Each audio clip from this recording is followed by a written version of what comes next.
Another edition of Live Stream Insiders. We've been here every Sunday afternoon, live from London, live from Dublin for the last 6 months or so, talking all sorts of things to do with live streaming, some of the tech, some of the tips, some of the best user case studies as well, and also the latest news as well. My name is Peter Stewart. I come from a professional broadcasting background, and I don't mean that disparagingly towards live streaming in any way, shape or form. Written books and been around the world training for and helping and working for a well-known British broadcasting organisation that I'm not allowed to name, but you can probably guess which one it is. So my background is in professional production, presentation, journalism, interviewing, writing, and also a little bit of broadcast law as well. So that's my background. That's my interest in live streaming. Krishna, a couple of words of introduction from you. So for the last 7 years, I've been focused on digital content, and particularly my interest in terms of visual content, be that images, videos, animated GIFs, and of course, live video that we're going to be talking about today. And I typically work with large organizations and, just as Peter does, educates and also speaks at conferences. We've got a great show for you though today, because very often we've been focusing on news and technology tips, but back to one of our interviews. So Peter, perhaps you want to just tell us about what's coming up in the show today. Yes, so Rendell is going to be with us. You know what? There are so many times that we watch a live stream, whether it be on Blab or whether it be on Periscope or Facebook Live or maybe Snapchat or Meerkat, God rest its soul, or YouTube or Bambuza, Ustream, My Eye, or any of the others, MeV, Fire Talk, however many more there are. And time after time after time after time after time after time after time, we see people breaking the law. And you know what, Krishna, you tweeted something really interesting yesterday about somebody who'd put up some pictures on their blog previously, and they were caught by all sorts of rules and regulations, and they had a very strongly worded solicitor's letter saying take those down, and it cost them an awful lot of money. Those kind of situations aren't unheard of. So if you are thinking to yourself, well, it's fine for me to play the guitar and do a kind of karaoke session on my live stream, it's fine for me to take the latest hit from Beyonce and to run it underneath while I do a live stream, it's fine for me to read out of a novel or read some poetry while doing a live stream, it's fine for me to go around an art gallery or to show other people's works of art on a live stream. That's absolutely fine. It's fine for me to stand on the south bank of the Thames and to do a live stream from outside County Hall. You know what? It ain't. On virtually all of those situations, and Adam is the person that you need to be watching for a bit of live stream legal advice, all to do with intellectual property and copyright coming up in the next few minutes right here on Live Streaming Insiders. First of all, though, more hot news from the world of live streaming, particularly to do with Facebook Live and Periscope and Blab and Anchor. So we're just going to spend about 10 minutes just rushing through some of those updates. So first of all, Krishna, tell us about Facebook Live. There's been a couple of additions there this week, isn't there, or clarifications? Yeah, well, it's interesting because we've talked about Facebook Live, in fact, for many, many, many weeks now. And one of the things that we talked about previously was the fact that you'd be able to identify live streams that are going on across the globe. I wonder who that reminds me of. Maybe Periscope, because you can go to a map there. So lots of people had talked about this. And in fact, I'd seen that map. But in fact, it's obviously been picked up by more people this week, a lot of coverage in terms of in the media. And I think that's because of a couple of reasons. So one particular thing is if you're on Facebook and you're on desktop, on the left-hand side, if you go down on the left of your little menu bar, you'll see an area that says apps. And right at the top of that, it says live video. So Facebook had said for some time that they were going to feature this. So you can go to a map of the world, and on that map, you can see little dots that actually show up in terms of where live streams are going on. And if you hover over those dots, you can see how many people are watching and what the person's name is, and you can see the avatar. So actually a little bit of what's going on at the minute in their live stream. So the way to get to it on desktop is facebook.com live map. Now, what I know when you were looking at it, Peter, you were experimenting, and I think you saw that, in fact, in some areas of the globe, there seemed to be a lot more live streams going on, and those were bigger dots, so to speak. And of course, that's going to be impacted by time of day. But you know what? I went and had a look today, and nobody's reported on this. So the next time you're on Facebook on your desktop, see if you see what I saw. On the top left-hand side, I saw the actually live video playing of a live stream. And in fact, the voice was muted. I could actually just allow the audio. So in the top left of my browser, I could see a live stream happening at that point in time. And underneath it were a number of other live streams. So the one that I saw was actually from the New York Times. And I got to wondering, I wonder if that's being featured there, because they've obviously got a relationship. But that with Facebook, or of course, maybe they're paying for advertising. I don't know. And then underneath it, I saw a US university. Well, I'm not in the US, so why am I being shown that? So it's not actually picking up content that's relevant to me geographically. But I thought that was really interesting. We can now see that. So you can go and click on any of the videos that are going by. You know what, Peter? I clicked on one that was going on in Dublin at the minute. And what were they live streaming about? It was a tiny little business. They were live streaming about an event. And I suddenly thought, I wonder if they've got permission to do that. But we'll be coming to that later in the show. So take a look, facebook.com/live map on desktop. And it would be interesting to understand what gets people featured, that literally they're in a left-hand kind of bar, identifying live streams going on. You can see the numbers of people, and one of the live streams that was there had like 50 or so people when I was looking at it. So it wasn't about numbers. I couldn't identify that it was because of a Facebook relationship. There's something interesting that's going on. I think probably more to come on that in the week ahead. And of course, more to come as Periscope dies. That was my prediction. I would say about 8 or 10 months ago, that Periscope is going to die. Yeah, okay, prove me wrong. Of course, the actual live streaming through Twitter is not going anywhere fast, but I always thought it was really weird and really clunky that if Periscope was linked with Twitter, why you couldn't start a Periscope, or a live stream, perhaps we should say, direct through Twitter itself. Why were they forcing people to download another app, another icon onto the phone, using up a little bit more memory on your phone, having to go somewhere else to, initially to watch the Periscope in the first place, and now you can watch through the live stream on Twitter, but you've still got to go somewhere else if you want to start off your live stream. And also, if you want to comment in someone else's live stream. That always occurred to me, that was absolutely bonkers and really, really clunky. I've been saying it for 8 or 10 months. And now Periscope have decided, or Twitter have decided, that being the parent company, of course, that it is rather daft. Particularly, of course, isn't it interesting? Because Krishna just intimated that Facebook Live took the idea of the map from Twitter/Periscope, and now Twitter/Periscope are taking the idea, probably not from me, it has to be said, about being able to start your live stream direct from inside the native app from Facebook Live. And that's just started on some Android handsets, that people have been able to go into their Twitter page when they've opened up a brand new tweet, has had the opportunity to go live on Periscope, as it is at the moment, direct from that. You see, it's complicated, isn't it? Why can't you just have Facebook Live and Twitter Live? What is it with the word Periscope? Interesting when it started off, but I'm sure that has led to less and less take-up and an understanding about what it all is, because they have been using another name. And people have thought, boy, oh boy, I don't want to sign up to something else. I don't want to go and grab my name on something else. I don't want to have another app on my particular phone. So that is the big news from Periscope/Twitter, that it is chasing after some more big numbers, as Facebook Live is at the moment. So we reckon this is the first step about that, or towards that full integration, about being able to start off a live stream direct through Twitter as you open up a new tweet to post. It makes perfect sense, doesn't it?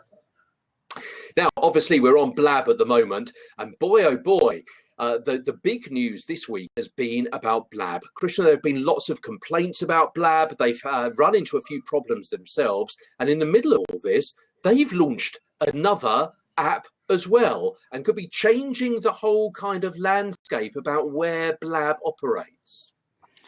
So in terms of this next segment, don't get us wrong, we love Blab. I've actually been on Blab. I didn't realize this until a day or so ago. Over 300 days now. I don't know how long you've been on Blab, and you can actually see how long you have been there by going over to your profile, looking at your avatar on your profile, and identify the number of days. So we love Blab. Blab's been the platform that we've used for this show.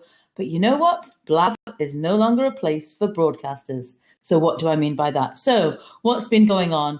If you've been here with us, you know that there's sometimes been some glitches. There's been audio glitches. People have had problems getting into shows. Even today, if you go to the Livestream Insiders profile for this show, it wasn't showing up as a future episode. A past episode is showing up as a future episode. It's like deja vu. Anyway, so we know that there's been some glitches. And the unfortunate thing is that whilst at the beginning of Blab being available, then their senior team, their technical team, were very active here and involved in conversations. It's been a bit unnerving about knowing what's going on. So then what got the cat amongst the pigeons, as we say here, is the fact that if you go to the Blab app over on your iPhone, you'll go to the developers. What do you see? Another app by the same developer, Bebo Swipe to Chill. And you go to Bebo Swipe to Chill, and it says, chill with your squad. So it actually says, school's out, time to chill with your squad. Group FaceTime with as many people as you want. I wonder if the words FaceTime are copyright. Interesting, Adam. One for you later when you're coming on. Screen share your favorite apps, watch TV and YouTube, listen to music, play games. They've got lots of S's in games. I don't know whether they want to be a place for games, but 4 S's, or that's a typo. And so basically, beware of flying water balloons and chaos monkeys. Play on, tweet us, and they've got an email address. If you go and have a look at it, very, very similar to the functionality we have here on Blab. So what's been happening is that Blab has developed, under the brand of Bebo, has developed and launched a new app. The app is aimed at actually young people. I'm talking about teens, because of course it says, school's out. So that's, for me, is saying that, this is the place I go if I'm a teen, or I'm just going off to college. And people were a bit nervous about, what's happening to Blab? So thanks to people in Facebook groups, including somebody who is here, who's got a Facebook group. Thank you, Barbara. One of the things that you actually see here in terms of in the chat, if you're with us on Blab, is Barbara TUSA, her profile on Blab. Go have a look, have a conversation with her if you're interested in this as a platform. She's got a really interesting Facebook group, and there's a lot of interesting conversations going on there that are keeping us in touch with what's going on. So as a result of that, I actually dropped into a replay of an event because, unfortunately, with our time zone, Peter and I didn't get a notification about this, but the CEO of Blab, Sean Puri, came on to Blab about a day and a bit ago, in the middle of the night for us, and actually did an unrecorded event. It has had an after review done by somebody, and in that I picked up the following thing. So Sean had said it is not a place for broadcasters. This is a place for hanging out. And one of the things that they noticed is that they got more interaction, more engagement, more people participating in shows in when they were just talking rather than actually educating or doing news items like we do, or education items like we do. And so in terms of, it's really a gathering of a place for people to have a conversation. It's not a place for content creators or scripted shows. They are not taking Blab away. Blab will be here. They've got, from what I understand, about 6 million US in terms of in revenue. As we've talked about here, every time that we record, every time there's a replay, there's a cost to Blab. We're all happy to be here because it's free. I think if they were looking to build a paid-for product, which they clearly aren't at this time, then the question comes into stability and what the cost would be. But people are really happy to use it. It's meant to have about 50 was it 50 million users? Have I got that right? No, that's not right. 50,000 users, I think it is at the minute, which is nothing in terms of a platform. Of course, there's lots of other places you can go. The things that we loved about Blab, though, it's about it being easy for people to join.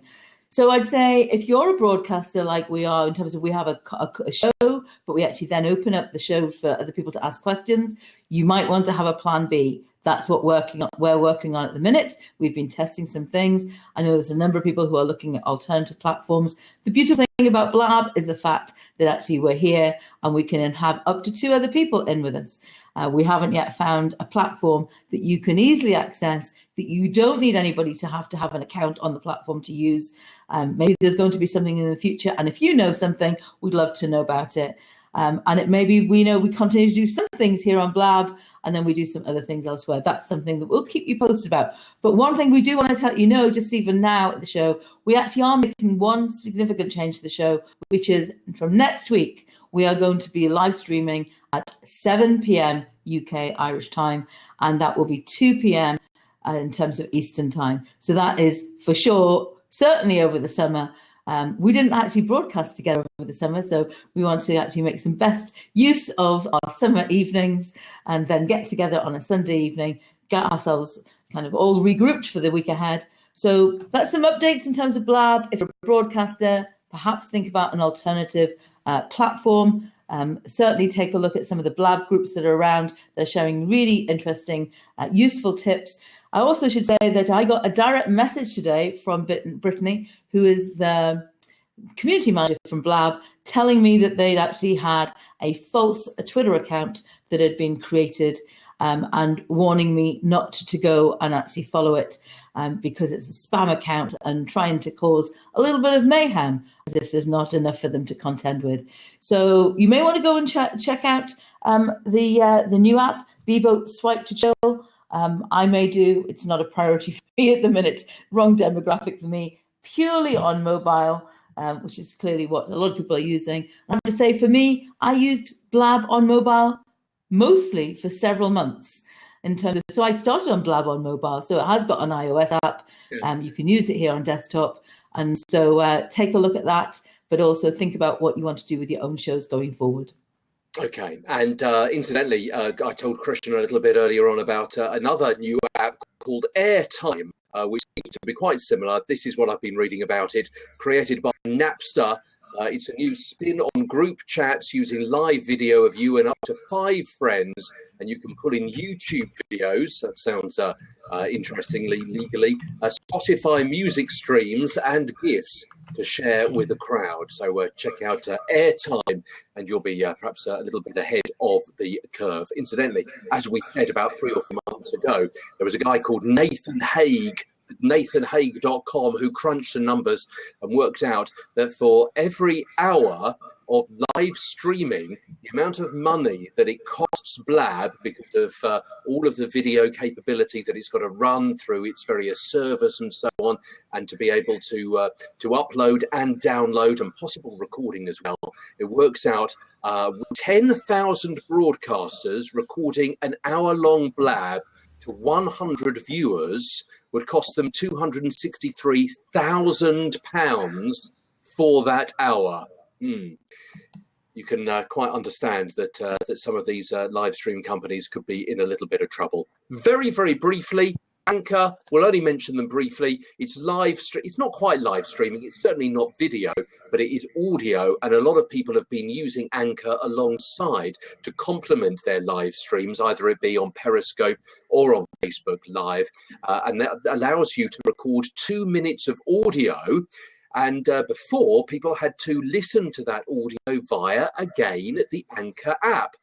Now, it's just been announced that you can record your 2 minutes of audio and you can post that directly through Twitter. So people can listen through Twitter as well. It means they don't have to go anywhere else. The thing about Anchor is that you record your 2 minutes and then someone else listens to that and they can record 2 minutes reaction to what it is you've just said. And then someone else can listen to the 2 minutes and the 2 minutes and record another 2 minutes off the back of that. And it becomes like a bit of a chain. So a bit of a chain conversation with audio. So if you're not up to speed with Anchor yet, maybe worth checking out. Maybe something else that it can add to your social media and marketing campaign. Okay. But as we've talked about before, Peter, at least make sure you've got that locked down in terms of your name over on Anchor, even if you don't want to be there. I can't actually say when the last time was that I posted there. The challenge for me is just bandwidth of time and the fact of actually listening to, it's great to have those conversations, but what I like about this kind of a live stream is that we can have the conversations at the same time here versus actually being interrupted, kind of going back and forward. And you do need to respond to people, but it's a bit more challenging to respond to listening to a 2-minute piece of content versus responding to a quick, message on Facebook or a quick message on over on Twitter. But definitely grab your name so that nobody else gets it. You know what? Krishna and I are nearly done. What we always do is finish the show with a couple of examples of maybe some streams that worked well, or maybe some streams that didn't work quite so well over the course of the last 7 days. Adam, feel free to stick around. But very briefly, Krishna, you've got one of one stream on Facebook that went really, really well this week. Yeah, but it depends on who you're looking at. This is why my personal fear. So I have to say, this is about a live stream that was done using Facebook Live on somebody's personal profile. So this doesn't quite apply in the same way if you're live streaming from your business account. But there was a gentleman who live streamed his son's birth from in terms of on live stream, and he didn't know that he was sharing that live stream to the world. He thought he was actually sharing it to his family. And basically it was a 45-minute video in which he actually narrates his partner's every move in terms of giving the birth of his son. It's actually been viewed over 100,000 times. And interesting, a couple of things that caught my attention in the article about it, because lots of people don't really like the fact of what he was sharing, but people say he actually said there's lots of negative things on Facebook. I thought this would be positive. I thought if I keep it parental guidance, it's a birth. This is obviously once he found out that other people were watching, not just his family. And he said, I know that some people are mad that it's not private, but I'm from the island of Tonga. And years ago, it would have been natural for us to have had births in public. And he started creating videos as a way to, in terms of using Facebook Live some time ago, about sharing content and connecting with his son and his daughter, because then actually that's from his ex-wife. So actually as a way to connect with them. And he actually said, as islanders, obviously he's referring to his place of origin being Tonga, we carry stories from elder to elder. So my story will be passed to him. I thought that was interesting in terms of, one, remember, if you're live streaming from your personal profile, make sure that you actually check who you're live streaming it to. The great thing about Facebook Live is you can do private broadcasts, even to yourself.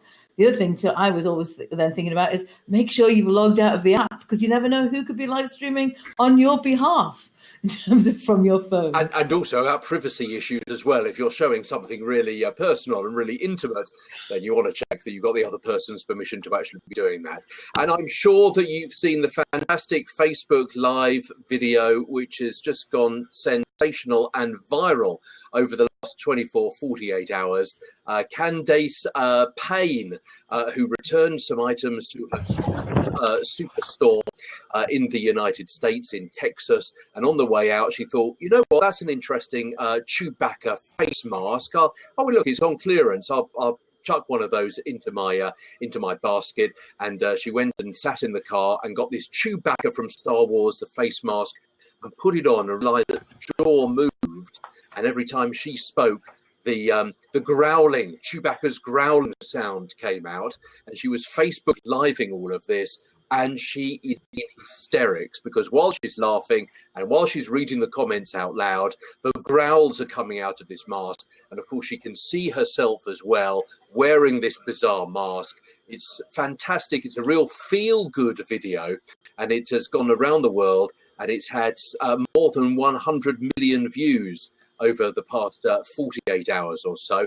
And if you're really into social media and marketing, doing something really well to get the word out about your particular company, she mentioned Coles in this particular Facebook Live, only because that was the store that she'd gone to and where she found this this particular mask. And there's a follow-up video, don't know whether you've seen it, from Coles, where they went round to her house and gave everyone in the family one of these Chewbacca masks and a whole load of swag, as we call it nowadays, for the kids, and a whole load of gift cards for mum as well. So the whole family has done really well out of it, and Coles have done really well out of it as well. And now apparently you can't get a Chewbacca mask in the United States for love or indeed money. So that's... that was her first live stream, Peter. I think that's really interesting. It was her first ever live stream that she'd done, and has blown everything else out of the water in that.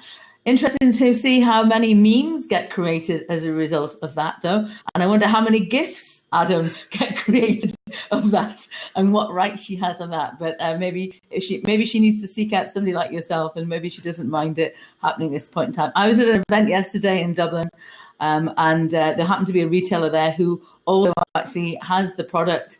The problem is that they haven't probably got enough to stock Ireland. So that, you'll find who that retailer is if you go back to my Twitter account, and you can order it online. So if you really want to mimic that, that's how you can do it. But their nervousness about talking about it themselves too much was the fact they actually don't have a lot of stock. Okay, that's about it from us this evening. Thank you so much indeed to Adam again for taking part and passing on some of his words of wisdom and expert advice through his years of experience and so on. Essentially, take advice beforehand rather than seeking help afterwards. Really, is the watchword or the watch phrase of the afternoon. Don't forget, next next Sunday, we're going to be on at 7 p.m.